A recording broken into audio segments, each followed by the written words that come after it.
Om Shanti 7 August 2025 ପ୍ରାତଃ ମୁରଲି ଶିବ ଭଗବାନଙ୍କର ମଧୁର ମହାବାକ୍ୟ। ଶିବ ବାବା କହୁଛନ୍ତି, ମିଠେ ବଚେ ଅବିନାଶୀ ଜ୍ଞାନରତ୍ନକୁ ଧାରଣ କରି ଏବେ ତୁମକୁ ଫକୀରରୁ ଅମିରି ଅର୍ଥାତ୍ ଭିକାରୀରୁ ଧନବାନ ହେବାକୁ ପଡ଼ିବ। ତୁମେମାନେ ହେଉଛ ରୂପ ବସନ୍ତ ଅର୍ଥାତ୍ ଯୋଗୀ ଏବଂ ଜ୍ଞାନୀ ଆତ୍ମା ଅଟ। ଅବିନାଶୀ ଜ୍ଞାନରତ୍ନକୁ ଧାରଣ କରି ଏବେ ତୁମକୁ ଫକୀରରୁ ଅମିରି ଅର୍ଥାତ୍ ଭିକାରୀରୁ ଧନବାନ ହେବାକୁ ପଡ଼ିବ। ତୁମେମାନେ ହେଉଛ ରୂପ ବସନ୍ତ ଅର୍ଥାତ୍ ଯୋଗୀ ଏବଂ ଜ୍ଞାନୀ ଆତ୍ମା ଅଟ।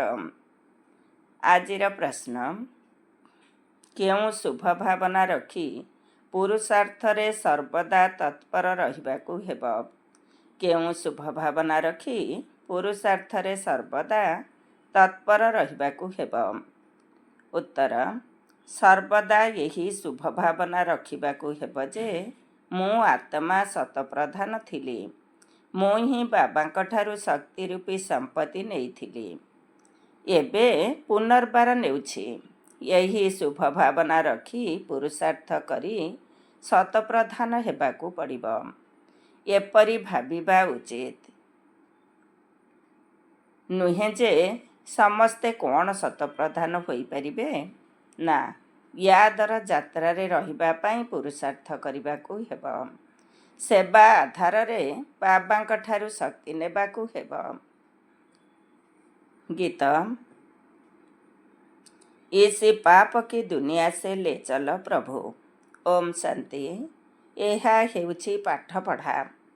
ପ୍ରତ୍ୟେକ କଥାକୁ ବୁଝିବା ଉଚିତ। ଆଉ ଯେଉଁ ସବୁ ସତ୍ସଙ୍ଗ ଆଦି ଅଛି ସେସବୁ ଭକ୍ତି ମାର୍ଗର ଅଟେ। ଭକ୍ତି କରି କରି ଭିକାରୀ ହୋଇଯାଇଛନ୍ତି। ଦୁନିଆର ଭିକାରୀ ଅଲଗା, ଆଉ ତୁମେ ଅନ୍ୟ ପ୍ରକାରର ଭିକାରୀ ଅଟ। ତୁମେ ଅମିର ଥିଲ, ଏବେ ଭିକାରୀ ହୋଇଯାଇଛ। ଏକଥା କାହାକୁ ଜଣା ନାହିଁ ଯେ ଆମେ ଅମିର ଥିଲୁ। ତୁମେ ବ୍ରାହ୍ମଣ ହିଁ ଜାଣିଛ। ଆମେ ବିଶ୍ୱର ମାଲିକ ଅମିର ଥିଲୁ। ଅମିର ଚନ୍ଦରୁ ଫକୀର ଚନ୍ଦ ହୋଇଛୁ। ବର୍ତ୍ତମାନ ଏହା ହେଉଛି ପାଠପଢ଼ା, ଯାହାକୁ ଭଲ ଭାବରେ ପଢ଼ି ଧାରଣ କରି ଅନ୍ୟକୁ ଧାରଣ କରାଇବାକୁ ଚେଷ୍ଟା କରିବା ଉଚିତ। ଅବିନାଶୀ ଜ୍ଞାନରତ୍ନ ଧାରଣ କରିବାକୁ ହେବ। ଆତ୍ମା ହେଉଛି ରୂପ ବସନ୍ତ ନା?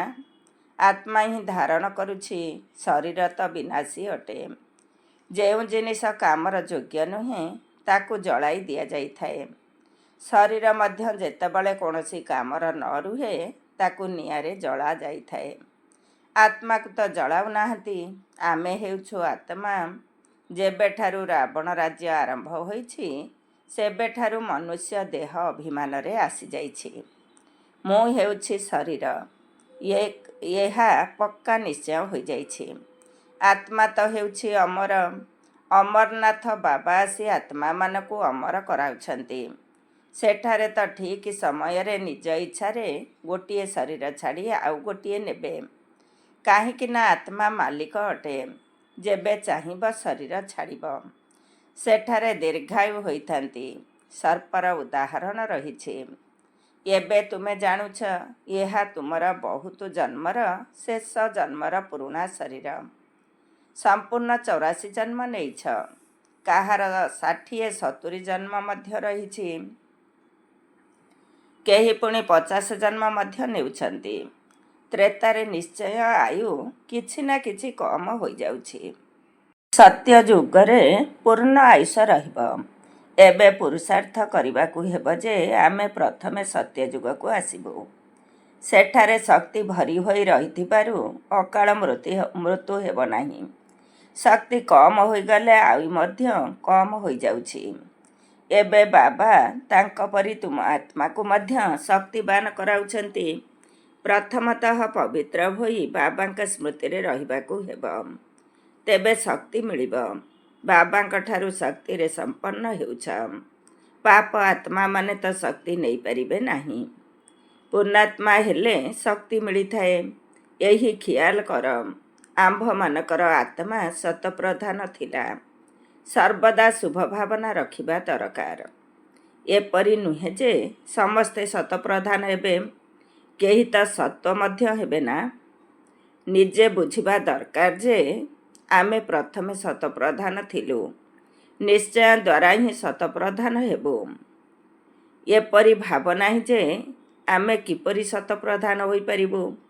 ଏହା ଭାବିଲେ ଅବସ୍ଥା ଅଧୋଗତି ହୋଇଯାଇଥାଏ। ୟାଦର ଯାତ୍ରାରେ ରହୁନାହାନ୍ତି। ଯେତେ ସମ୍ଭବ ପୁରୁଷାର୍ଥ କରିବା ଉଚିତ। ନିଜକୁ ଆତ୍ମା ଭାବି ଶତପ୍ରଧାନ ହେବାକୁ ପଡ଼ିବ। ବର୍ତ୍ତମାନ ସମୟରେ ସମସ୍ତ ମନୁଷ୍ୟ ମାତ୍ରକେ ତମ ପ୍ରଧାନ ଅଟନ୍ତି। ତୁମ ଆତ୍ମା ମଧ୍ୟ ତମ ପ୍ରଧାନ ହୋଇଯାଇଛି। ବାବାଙ୍କ ସ୍ମୃତି ଦ୍ୱାରା ଆତ୍ମାକୁ ଏବେ ଶତପ୍ରଧାନ କରିବାକୁ ହେବ। ତା ସହିତ ସେବା ମଧ୍ୟ କଲେ ଶକ୍ତି ମିଳିବ। ଭାବ, କେହି ସେବା କେନ୍ଦ୍ର ଖୋଲିଲେ ବହୁତଙ୍କର ଆଶୀର୍ବାଦ ତାଙ୍କୁ ମିଳିବ। ମନୁଷ୍ୟ ଧର୍ମଶାଳା ତିଆରି କରିଥାଏ ଯେ କେହି ଯାତ୍ରୀ ଆସିଲେ ବିଶ୍ରାମ ନେବେ। ଆତ୍ମା ଖୁସି ହେବ ନା। ରହିବା ବ୍ୟକ୍ତିକୁ ଆରାମ ମିଳିଲେ ତାଙ୍କର ଆଶୀର୍ବାଦ ଧର୍ମଶାଳା ଯିଏ ତିଆରି କରିଥାନ୍ତି ତାଙ୍କୁ ହିଁ ମିଳିଥାଏ। ପୁଣି ପରିଣାମ କ'ଣ ହେବ? ପରଜନ୍ମରେ ସେ ସୁଖୀ ରହିବ। ଭଲ ଘର ମିଳିବ, ଘରର ସୁଖ ମିଳିବ। ଏପରି ନୁହେଁ ଯେ କେବେ ରୋଗରେ ପଡ଼ିବେ ନାହିଁ। କେବଳ ଭଲ ଘର ମିଳିବ। ଡାକ୍ତରଖାନା ଖୋଲିଥିଲେ ଭଲ ସ୍ୱାସ୍ଥ୍ୟ ମିଳିବ। ବିଶ୍ୱବିଦ୍ୟାଳୟ ଖୋଲିଥିଲେ ଭଲ ପାଠ ପଢ଼ିବେ। ସ୍ୱର୍ଗରେ ଡାକ୍ତରଖାନା ଆଦି ରହିବ ନାହିଁ। ଏଠାରେ ତୁମେ ପୁରୁଷାର୍ଥ ଦ୍ୱାରା 21 ଜନ୍ମ ପାଇଁ ପ୍ରାରବ୍ଧ ଗଢ଼ୁଛ। ବାକି ସେଠାରେ ଡାକ୍ତରଖାନା, କୋର୍ଟ, ପୋଲିସ ଆଦି କିଛି ରହିବ ନାହିଁ।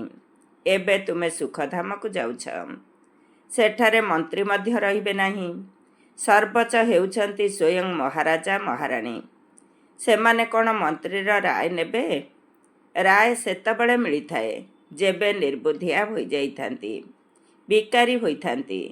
ରାବଣ ରାଜ୍ୟରେ ବିଲକୁଲ ବୁଦ୍ଧିହୀନ ତୁଚ୍ଛ ବୁଦ୍ଧି ହୋଇଯାଇଥାନ୍ତି। ଏଥିପାଇଁ ବିନାଶର ରାସ୍ତା ଖୋଜୁଛନ୍ତି। ନିଜେ ଭାବୁଛନ୍ତି ଆମେ ବିଶ୍ୱକୁ ଶ୍ରେଷ୍ଠ କରୁଛୁ, କିନ୍ତୁ ଆହୁରି ତଳକୁ ଖସି ଚାଲିଛନ୍ତି। ଏବେ ବିନାଶ ସମ୍ମୁଖରେ ଠିଆ ହୋଇଛି। ତୁମେ ସନ୍ତାନମାନେ ଜାଣିଛ ଆମକୁ ଘରକୁ ଯିବାକୁ ହେବ। ଆମେ ଭାରତର ସେବା କରି ଦୈବୀ ରାଜ୍ୟ ସ୍ଥାପନ କରୁଛୁ। ପୁଣି ଆମେ ରାଜତ୍ୱ କରିବୁ। ଗାୟନ ମଧ୍ୟ ରହିଛି। Follow father. ପିତା ପୁତ୍ରକୁ ଓ ପୁତ୍ର ପିତାଙ୍କୁ ପ୍ରତ୍ୟକ୍ଷ କରିଥାନ୍ତି।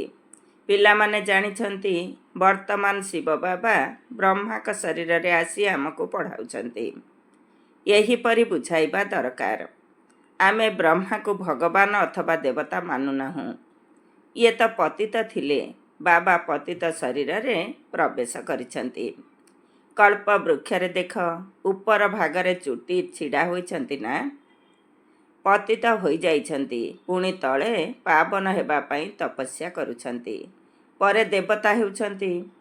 ବ୍ରାହ୍ମଣମାନେ ତପସ୍ୟା କରୁଛନ୍ତି। ତୁମେ ସବୁ ବ୍ରହ୍ମା କୁମାର କୁମାରୀମାନେ ରାଜଯୋଗ ଶିଖୁଛ। କେତେ ସ୍ପଷ୍ଟ ଭାବେ ରହିଛି। ଏଥିପାଇଁ ଭଲ ଯୋଗଯୁକ୍ତ ସ୍ଥିତି ଦରକାର। ବାବାଙ୍କର ସ୍ମୃତିରେ ନ ରହିଲେ ମୁରଲୀରେ ମଧ୍ୟ ସେହି ଶକ୍ତି ରହିବ ନାହିଁ। ଶିବ ବାବାଙ୍କ ସ୍ମୃତି ଦ୍ୱାରା ଶକ୍ତି ମିଳିବ। ଯୋଗବଳ ଦ୍ୱାରା ଶତପ୍ରଧାନ ହୋଇପାରିବ। ନହେଲେ ଦଣ୍ଡ ପାଇ ପୁଣି କମ୍ ପଦ ପାଇବୁ। ମୂଳ କଥା ହେଉଛି ୟାଦ, ଯାହାକୁ ଭାରତର ପ୍ରାଚୀନ ଯୋଗ କୁହାଯାଉଛି। ଜ୍ଞାନ ବିଷୟରେ କାହାକୁ ଜଣା ନାହିଁ। ପୂର୍ବରୁ ଋଷିମୁନିମାନେ କହୁଥିଲେ, ରଚୟିତା ଏବଂ ରଚନାର ଆଦି ମଧ୍ୟ ଅନ୍ତକୁ ଆମେ ଜାଣିନାହୁଁ। ତୁମେ ମଧ୍ୟ ଆଗରୁ କିଛି ଜାଣିନଥିଲ। ଏହି 5 ବିକାର ହିଁ ତୁମକୁ ବିଲକୁଲ ମୂଲ୍ୟହୀନ କରିଦେଇଛି। ବର୍ତ୍ତମାନ ଏହି ପୁରୁଣା ଦୁନିଆ ବିଲକୁଲ ଜଳି ସମାପ୍ତ ହୋଇଯିବ। କିଛି ହେଲେ ରହିବ ନାହିଁ। ତୁମେ ସବୁ ପୁରୁଷାର୍ଥର କ୍ରମ ଅନୁସାରେ ଭାରତକୁ ସ୍ୱର୍ଗ କରିବା ନିମନ୍ତେ ତନ ମନ ଧନ ଦ୍ୱାରା ସେବା କରୁଛ। ପ୍ରଦର୍ଶନୀରେ ମଧ୍ୟ ତୁମକୁ କେହି ପଚାରିଲେ କୁହ, ଆମେ ବିକେ ନିଜର ତନ ମନ ଧନ ଦ୍ୱାରା ଶ୍ରୀମତ ଆଧାରରେ ସେବା କରି ରାମରାଜ୍ୟ ସ୍ଥାପନ କରୁଛୁ। ଗାନ୍ଧିଜୀ ଏପରି କହୁନଥିଲେ ଯେ ଶ୍ରୀମତ ଦ୍ୱାରା ଆମେ ରାମରାଜ୍ୟ ସ୍ଥାପନ କରୁଛୁ। ଏଠାରେ ତ ୟାଙ୍କ ଭିତରେ ଶ୍ରୀ ଶ୍ରୀ 108 ବାବା ବସିଛନ୍ତି। 108ର ମାଳା ମଧ୍ୟ ତିଆରି କରୁଛନ୍ତି। ମାଳା ତ ବଡ଼ ହେଉଛି, ସେଥିରେ 108 ଭଲ ପରିଶ୍ରମ କରୁଛନ୍ତି। କ୍ରମାନ୍ୱୟରେ ତ ବହୁତ ଅଛନ୍ତି ଯେଉଁମାନେ କି ଭଲ ପରିଶ୍ରମ କରୁଛନ୍ତି। ରୁଦ୍ର ଯଜ୍ଞ ହେଲେ ଶାଳ ଗ୍ରାମର ମଧ୍ୟ ପୂଜା ହୋଇଥାଏ। ନିଶ୍ଚିତ କିଛି ସେବା କରିଛନ୍ତି, ସେଥିପାଇଁ ପୂଜା ହେଉଛି। ତୁମେ ବ୍ରାହ୍ମଣ ହେଉଛ ଆତ୍ମିକ ସେବାଧାରୀ। ସମସ୍ତ ଆତ୍ମାମାନଙ୍କୁ ଜାଗ୍ରତ କରୁଛ। ମୁଁ ଆତ୍ମା। ଏହି କଥା ଭୁଲିଯିବା ଦ୍ୱାରା ଦେହ ଅଭିମାନ ଆସିଯାଉଛି। ଭାବୁଛନ୍ତି ମୁଁ ହେଉଛି ଅମୁକ। କାହାକୁ ହେଲେ ଏକଥା ଜଣା ନାହିଁ ମୁଁ ଆତ୍ମା, ଏହି ଶରୀରର ନାମ ଅମୁକ। ଆମେ ଆତ୍ମା କେଉଁଠାରୁ ଆସିଛୁ, ଏହି ଖିଆଲ ଟିକିଏ ବି କାହାର ନାହିଁ। ଏଠାରେ ଅଭିନୟ କରି କରି ଶରୀରର ଅଭିମାନ ପକ୍କା ହୋଇଗଲାଣି। ବାବା ବୁଝାଉଛନ୍ତି, ପିଲାମାନେ ଏବେ ଭୁଲ କରିବା ଛାଡ଼। ମାୟା ବହୁତ ଶକ୍ତିଶାଳୀ ଅଟେ। ତୁମେ ଯୁଦ୍ଧଭୂମିରେ ରହିଛ। ତୁମେ ଆତ୍ମା ଅଭିମାନୀ ହୁଅ। ଏହା ହେଉଛି ଆତ୍ମାମାନଙ୍କ ସହିତ ପରମାତ୍ମାଙ୍କର ମେଳା। ଗାୟନ ରହିଛି, ଆତ୍ମା ପରମାତ୍ମା ଅଲଗା ରହିଲେ ବହୁକାଳ। ଏହାର ଅର୍ଥ ମଧ୍ୟ ସେମାନେ ଜାଣିନାହାନ୍ତି। ତୁମେ ଏବେ ଜାଣୁଛ। ଆମେ ଆତ୍ମାମାନେ ବାବାଙ୍କ ସାଥିରେ ରହିଥାଉ। ତାହା ହେଉଛି ଆତ୍ମାମାନଙ୍କର ଘର। ବାବା ମଧ୍ୟ ସେଠାରେ ଅଛନ୍ତି। ତାଙ୍କର ନାମ ହେଉଛି ଶିବ। ଶିବ ଜୟନ୍ତୀର ମଧ୍ୟ ଗାୟନ କରାଯାଉଛି। ଅନ୍ୟ କୌଣସି ନାମ ଦେବା ଅନୁଚିତ। ବାବା କହୁଛନ୍ତି, ମୋର ଅସଲ ନାମ ହେଉଛି କଲ୍ୟାଣକାରୀ ଶିବ। କଲ୍ୟାଣକାରୀ ରୁଦ୍ର କୁହାଯିବ ନାହିଁ, କଲ୍ୟାଣକାରୀ ଶିବ କହିଥାନ୍ତି। କାଶୀରେ ମଧ୍ୟ ଶିବଙ୍କର ମନ୍ଦିର ରହିଛି ନା? ସେଠାକୁ ଯାଇ ସାଧୁସନ୍ତମାନେ ମନ୍ତ୍ର ଜପିଥାନ୍ତି। ଶିବ କାଶୀ ବିଶ୍ୱନାଥ ଗଙ୍ଗା। ଏବେ ବାବା ବୁଝାଉଛନ୍ତି, ଯେଉଁ ଶିବଙ୍କୁ କାଶୀ ମନ୍ଦିରରେ ବସାଇଛନ୍ତି ତାଙ୍କୁ ବିଶ୍ୱନାଥ କହୁଛନ୍ତି।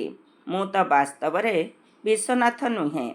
ବିଶ୍ୱର ନାଥ ତୁମେ ହେଉଛ, ମୁଁ ହେଉନାହିଁ। ବ୍ରହ୍ମ ତତ୍ତ୍ୱର ନାଥ ମଧ୍ୟ ତୁମେ ହେଉଛ। ତାହା ହେଉଛି ତୁମର ଘର। ସ୍ୱର୍ଗ ତ ହେଉଛି ରାଜଧାନୀ। ମୋର ଏକମାତ୍ର ଘର ହେଉଛି ବ୍ରହ୍ମତତ୍ତ୍ୱ। ମୁଁ ସ୍ୱର୍ଗକୁ ଯିବି ନାହିଁ। ନା, ମୁଁ ନାଥ ହେଉଛି। ମୋତେ ଶିବ ବାବା କହୁଛନ୍ତି, ମୋର ଅଭିନୟ ହେଉଛି ପତିତମାନଙ୍କୁ ପାବନ କରାଇବା। ଶିଖ ଲୋକେ ମଧ୍ୟ କହିଥାନ୍ତି, ମୁଁ ତ ପଲିତି କପଡ଼ ଧୋଏ, କିନ୍ତୁ ଅର୍ଥ ବୁଝିନାହାନ୍ତି। ମହିମା ମଧ୍ୟ ଜ୍ଞାନ କରୁଛନ୍ତି। ଏକ ଓଁକାର ଅଯୋନି ଅର୍ଥାତ୍ ଶରୀର ଧାରଣ କରନ୍ତି ନାହିଁ। ମୁଁ ତ 84 ଜନ୍ମ ନେଉନାହିଁ। ମୁଁ ଏହାଙ୍କ ଶରୀରରେ ପ୍ରବେଶ କରୁଛି। ମନୁଷ୍ୟମାନେ 84 ଜନ୍ମ ନେଇଥାନ୍ତି। ଏହାଙ୍କ ଆତ୍ମା ଜାଣିଛି। ବାବା ମୋ ସହିତ ଏକତ୍ର ବସିଛନ୍ତି, ତଥାପି ଘଡ଼ି ଘଡ଼ି ସ୍ମୃତି ଭୁଲି ଯାଉଛନ୍ତି। ଏହି ଦାଦାଙ୍କ ଆତ୍ମା କହୁଛି, ମୋତେ ବହୁତ ମେହନତ କରିବାକୁ ପଡ଼ୁଛି। ଏପରି ନୁହେଁ ଯେ ମୋ ସହିତ ଶିବ ବାବା ବସିଥିବାରୁ ଭଲ ସ୍ମୃତି ରହୁଛି। ନା, ଏକଦମ ଏକତ୍ର ରହୁଛନ୍ତି। ଜାଣୁଛି ମଧ୍ୟ ମୋ ପାଖରେ ଅଛନ୍ତି। ଏହି ଶରୀରର ଯେପରି ସେ ମାଲିକ ଅଟନ୍ତି, ତଥାପି ଭୁଲି ଯାଉଛି। ବାବାଙ୍କୁ ଏହି ଶରୀର ରୂପୀ ଘର ଦେଇଛି ରହିବା ପାଇଁ। ବାକି ଗୋଟିଏ କୋଣରେ ମୁଁ ବସିଛି। ଶିବ ବାବା ମୁରବୀ ହେଲେ ନା? ବିଚାର କରୁଛି। ପାଖରେ ମାଲିକ ବସିଛନ୍ତି। ଏହି ରଥ ହେଉଛି ତାଙ୍କର। ସେ ଏହାକୁ ସମ୍ଭାଳୁଛନ୍ତି। ମୋତେ ଶିବ ବାବା ଖୁଆଉଛନ୍ତି। ମୁଁ ହେଉଛି ତାଙ୍କର ରଥ। କିଛି ହେଲେ ତ ଖାତିର କରିବେ। ଏହି ଖୁସିରେ ଖାଉଛି। 2-4 ମିନିଟ୍ ପରେ ଭୁଲି ଯାଉଛି। ତେବେ ବୁଝିପାରୁଛି ଯେ ପିଲାମାନଙ୍କୁ କେତେ ପରିଶ୍ରମ କରିବାକୁ ପଡ଼ୁଥିବ। ସେଥିପାଇଁ ବାବା ବୁଝାଉଛନ୍ତି, ଯେତେ ସମ୍ଭବ ବାବାଙ୍କୁ ମନେ ପକାଅ। ବହୁତ ବହୁତ ଫାଇଦା ହେବ। ଏଠାରେ ଅଳ୍ପ କଥାରେ ବିରକ୍ତି ହୋଇ ପାଠପଢ଼ାକୁ ଛାଡ଼ି ଦେଉଛନ୍ତି। ବାବା ବାବା କହି ଛାଡ଼ପତ୍ର ଦେଇ ଦେଉଛନ୍ତି। ବାବାଙ୍କୁ ନିଜର କରନ୍ତି, ଜ୍ଞାନ ଶୁଣାନ୍ତି, ପରନ୍ତୁ ଦିବ୍ୟ ଦୃଷ୍ଟି ଦ୍ୱାରା ସ୍ୱର୍ଗ ଦେଖୁଛନ୍ତି, ରାସ କରୁଛନ୍ତି। ଓହୋ ମାୟା, ମୋତେ ଛାଡ଼ପତ୍ର ଦେଇ ପଳାଉଛନ୍ତି।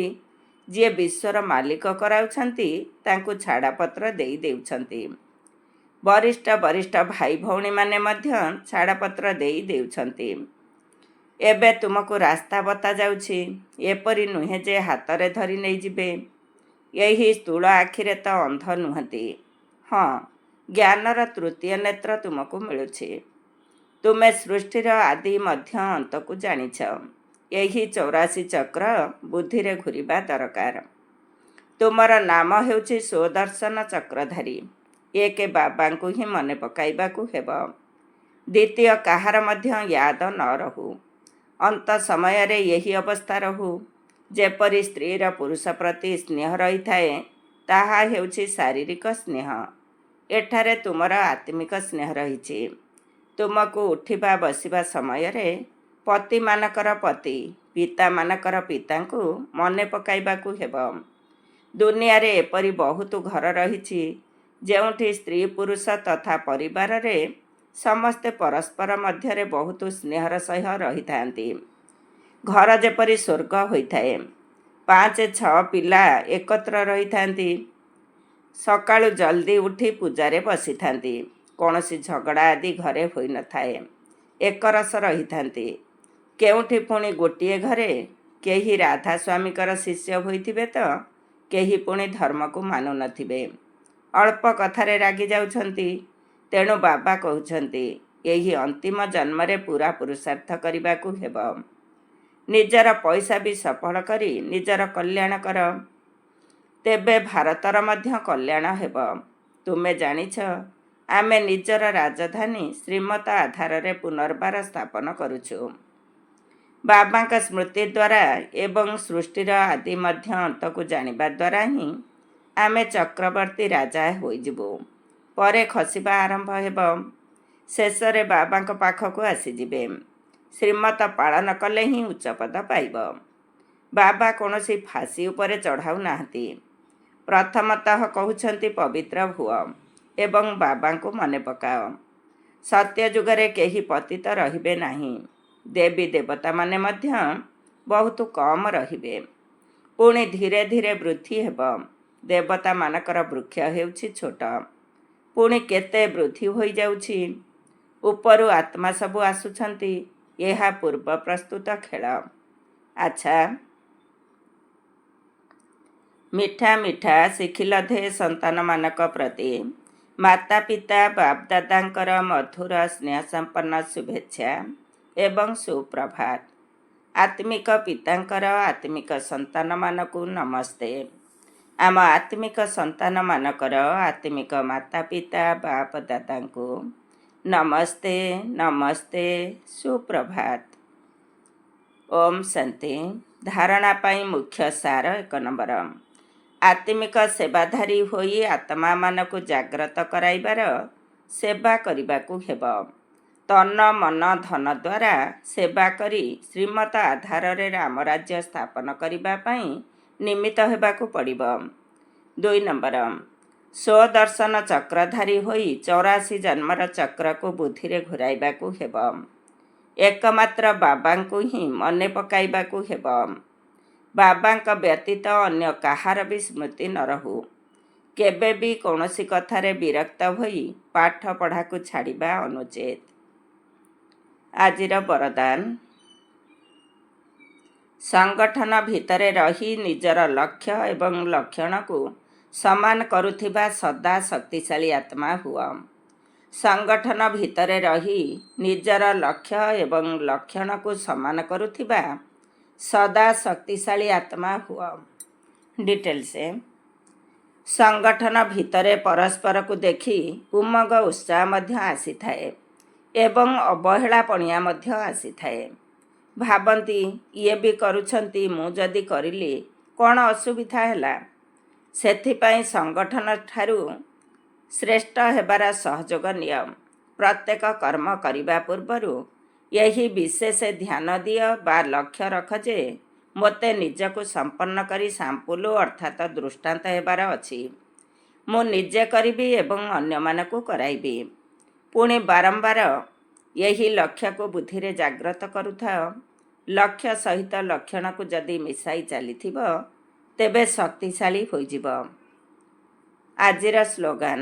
ଶେଷ ସମୟରେ ଆସି ଯଦି ତୀବ୍ର ବେଗ ଆଡ଼କୁ ଯିବାକୁ ଚାହୁଁଛ, ତେବେ ସାଧାରଣ ଏବଂ ବ୍ୟର୍ଥ ସଂକଳ୍ପରେ ସମୟ ନଷ୍ଟ କର ନାହିଁ। ଶେଷ ସମୟରେ ଆସି ଯଦି ତୀବ୍ର ବେଗ ଆଡ଼କୁ ଯିବାକୁ ଚାହୁଁଛ, ତେବେ ସାଧାରଣ ଏବଂ ବ୍ୟର୍ଥ ସଂକଳ୍ପରେ ସମୟ ନଷ୍ଟ କର ନାହିଁ। ଓମ୍ ଶାନ୍ତି। ଆଜିର ଅବ୍ୟକ୍ତ ଇଶାରେ। ଯଦି ସହଜ ଯୋଗୀ ହେବାକୁ ଚାହୁଁଛ, ତେବେ ପରମାତ୍ମା ସ୍ନେହର ଅନୁଭବୀ ହୁଅ। ଯିଏ ଅତି ପ୍ରିୟ ହୋଇଥାଏ, ତାକୁ ମନେ ପକାଇବାକୁ ପଡ଼େ ନାହିଁ। ତାର ସ୍ମୃତି ଆପେ ଆପେ ଆସିଥାଏ। କେବଳ ଦିଲ୍ର ସ୍ନେହ ଥିବା ଦରକାର। ସଚ୍ଚା ଏବଂ ନିଃସ୍ୱାର୍ଥ ହୋଇଥିବା ଦରକାର। ଯେବେ କି କହୁଛ ମେରା ବାବା, ପ୍ୟାରା ବାବା, ତେବେ ପ୍ୟାରେ ଅର୍ଥାତ୍ ପ୍ରିୟ ସାଥୀଙ୍କୁ କେବେ ବି ଭୁଲି ହୁଏ ନାହିଁ। ଏବଂ ନିଃସ୍ୱାର୍ଥ ସ୍ନେହ କେବଳ ବାବାଙ୍କ ବ୍ୟତୀତ ଅନ୍ୟ କାହାଠାରୁ ବି ମିଳିପାରିବ ନାହିଁ। ସେଥିପାଇଁ କେବେ ବି ସ୍ୱାର୍ଥକୁ ଆଗରେ ରଖି ମନେ ପକାଅ ନାହିଁ। ନିଃସ୍ୱାର୍ଥ ସ୍ନେହରେ ଲଭ୍ଲିନି ହୁଅ। ଓମ୍ ଶାନ୍ତି।